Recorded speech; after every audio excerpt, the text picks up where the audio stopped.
So, good evening, everyone. The Manila Dialogue for the South China Sea just ended, and we are glad to have the two organizers with us. We have Dr. Jeffrey Ordaniel from the International Tokyo University and of the Pacific Forum, and of course, we have Commodore Jay Tarriela of the Task Force West Philippine Sea. So, sir, uh, perhaps we can start with you, Dr. O'Daniel. What was the motivation of bringing the Pacific Forum's dialogue here in Manila?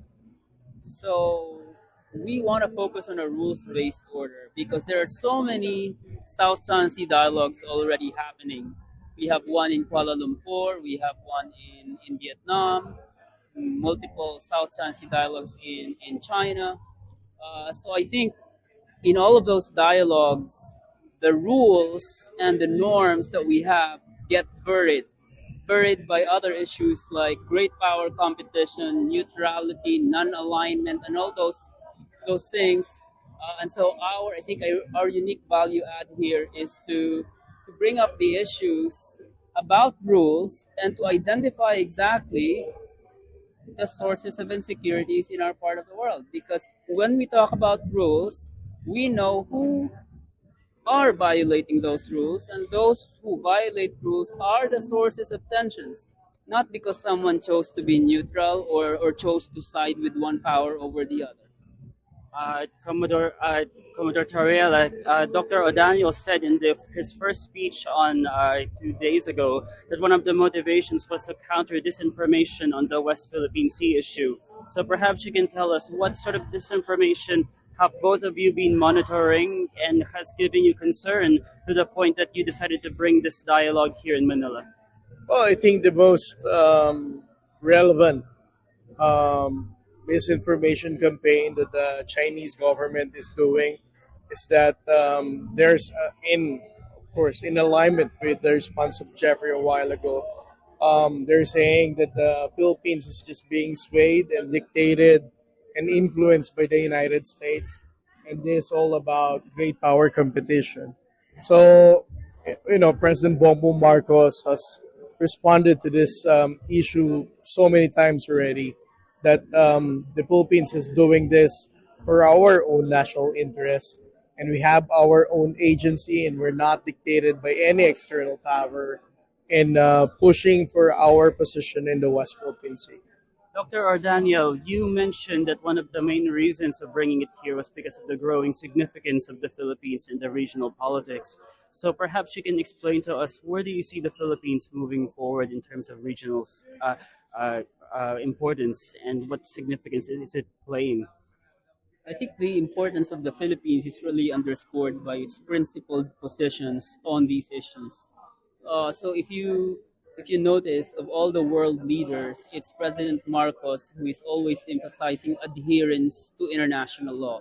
The others are talking about not taking sides. The others are talking about continuing with their traditional non-alignment, that they're not gonna choose the United States or China. To my view, I think the Philippines is showing the world that it's not a choice between the United States and China. It's the it's a choice about what kind of maritime order we want in this region. A power-based order, which is based on the dictates of the most powerful, or do we want the maritime order to be based on rules where everyone is equal and where peace and stability is prevailing, not because someone is dictating things, but because everyone is following the rules. Perhaps I want to come to a follow up on that. There's some consternation among some elements here in Manila over the apparent isolation of the Philippines, quote unquote isolation in the ASEAN forum. As you rightly said, several of the ASEAN member states seems to be muted. Does that give you some concern that the Philippines seems to be the front and center in tensions in the West Philippine Sea, in South China Sea? Yes, it's a fact that we are a member of the ASEAN community, but we are also a part of the broader international community. And if you look at the broader international community, we share perspectives with the Australians, with the Americans, obviously, with the Japanese, with many others, with European states. Uh, we value the rule of law.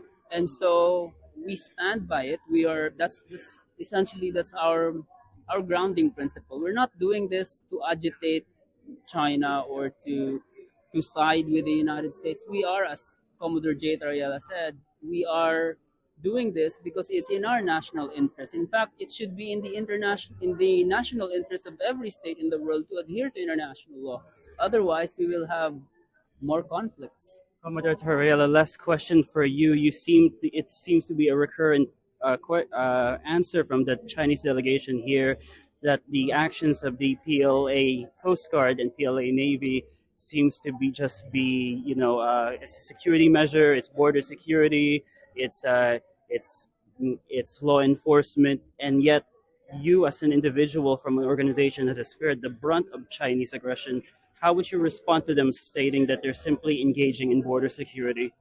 I think the problem with the argument of the Chinese academic who attended the Manila Dialogue is that they were, for them, they're only considering their unlawful activities as part of their law enforcement action towards the Philippines trespassing their waters. So, from that argument, you can actually see that they are justifying their illegal presence in our own waters. It's the other way around. It's them who are trespassing in our waters, and their unlawful activities is the one that pushes for aggression and coercive activities towards the Coast Guard and even our ordinary fishermen. And how would the recent bills passed by Congress and signed by President Marcos today help the Philippine security services like the Coast Guard enforce our waters? Well, the Philippine Maritime Zones law now is a very good way for us to define really what are the zones that we are entitled in accordance with the United Nations Convention of the Law of the Sea. For the part of the Philippine Coast Guard, I think the positive impact of that is we can already be able to define which are the enforcement spaces for the Coast Guard, particularly the territorial sea that covers the domestic laws that are applicable in these waters. Dr. Daniel, last question for you, sir. We can't let you go without asking you about the recent U.S. elections. The Republicans have taken the majority in Washington, and so perhaps we can ask you what are the implications on the U.S.-Philippine alliance, and specifically our relationship between President Marcos and President Trump. How do you see that proceeding within the next few years? I'm not really worried because I think President Trump is actually, if you recall, it was under the Trump administration when the United States finally stated once and for all that the Mutual Defense Treaty applies to the South China Sea. All right. So that's during the Trump administration. That was 2019, and then in 2021, uh, the State Department changed its position. Right. In the past, the United States has no position on maritime disputes. Since 2021, things have changed, and the Trump administration, State Department under Secretary Pompeo, released a document that clearly outlines that the United States has a position on maritime disputes and that the Law of the Sea Convention should prevail and that the arbitration award in 2016 is binding.